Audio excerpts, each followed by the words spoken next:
Aprendida la lección.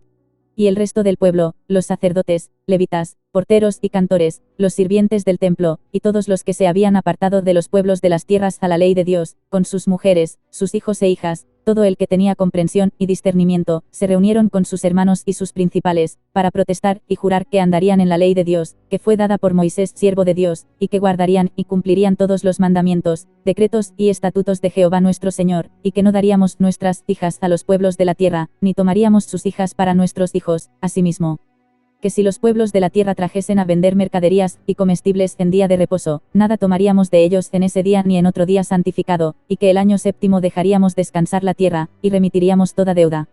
Nehemías 10 del 28 al 31. El pueblo de Dios siempre mostró su lado rebelde desde que saliera de Egipto. 40 años de vagar en el desierto fueron necesarios para conseguir amansar a la nueva generación de israelitas, cuyos padres prefirieron morir en el desierto antes que confiar en Dios. Antes de cruzar el Jordán recibieron la ley que sus antecesores no quisieron escuchar, y pudieron experimentar el milagro del cruce del Jordán y la caída de Jericó, entre otras maravillas de Dios a su favor. Una vez ya en la tierra prometida poco les duró la fidelidad, pues, una vez muerto Josué, no se levantó quien lo sustituyese. Vivieron, entonces, sin un líder que les mantuviera a raya, desviándose cada vez más de los mandamientos recibidos con amenes delante de Moisés, y con las consiguientes bendiciones y maldiciones declaradas entre Ebal y Gerizim. Al tiempo Dios empezó a enviar jueces y profetas que los iban sacando de la anarquía y acercando de nuevo a la ley. Cuando el pueblo se cansó de ser gobernado por Dios a través de jueces y profetas, no les tembló el pulso en pedir tener rey, como el resto de las naciones. Inició así la etapa de los reyes, de los cuales dependía que la nación se mantuviera en la ley o se alejara de Dios. David y Salomón fueron los reyes de la época dorada de Israel, pues su grandeza y fortaleza eran el reflejo de un reinado dedicado a glorificar a Dios, a pesar de sus pecados. Pero desde que se dividiera la nación en dos reinos, esto fue a causa de la caída en idolatría de Salomón, la fidelidad a Dios fue degenerando en la sucesión de sus reyes, aunque cabe comentar que también hubieron unos cuantos fieles, como Ezequías o Josías. El abrumador descaro de un pueblo tan desobediente que no se dignaron a cumplir ni con el año sabático del descanso de las tierras de cultivo, provocó que Dios les hiciera caer en manos de los asirios, dispersándose 10 de las 12 tribus de Israel y acabando más tarde el reino de Judá deportado a Babilonia.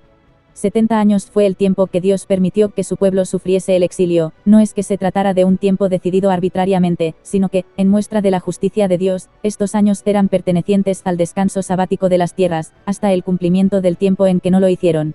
Llegó el día en que Dios les hizo volver para restaurar el templo y la ciudad. Zorobabel, Esdras y Nehemías encabezaron los turnos de retorno a Jerusalén. Allí, y experimentando de nuevo el favor de Dios, retomaron la ley haciendo juramento a Dios, y prometiendo obedecer a todos sus mandamientos. Parecía que esta vez el pueblo sí había aprendido la lección, aunque lamentablemente sabemos que este sentimiento se volvió a diluir al pasar de los siglos.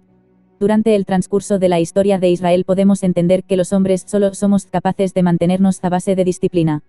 De modo que cuando se nos deja tranquilosa nuestro aire, esos aires suelen llevarnos siempre lo más alejado de Dios según en el tiempo de nuestra desobediencia. Si la salvación de nuestras almas dependieran de nuestra obediencia a Dios no habría quien se salvara, pero gracias a Dios, en su inconmensurable amor y misericordia, envió a su Hijo a poner su vida en lugar de la nuestra, satisfaciendo así el pago de la redención de nuestras almas, y dándonos acceso a la vida eterna por su resurrección. De modo que todo aquel que cree y reconoce en Jesús a su Señor y Salvador es hecho nuevo en Cristo, y justificado en él delante de Dios. Y en cuanto a nuestra nueva forma de vivir en Cristo, solo tenemos dos formas de aprender, dócilmente en obediencia o a base de palos, como los rebeldes. Más nos vale ser disciplinados. Porque el Señor al que ama, disciplina, y azota a todo el que recibe por hijo. Si soportáis la disciplina, Dios os trata como a hijos, porque, ¿qué hijo es aquel a quien el Padre no disciplina? Pero si se os deja sin disciplina, de la cual todos han sido participantes, entonces sois bastardos, y no hijos. Por otra parte, tuvimos a nuestros padres terrenales que nos disciplinaban, y los venerábamos, ¿por qué no obedeceremos mucho mejor al Padre de los Espíritus, y viviremos? Hebreos 12 del 6 al 9.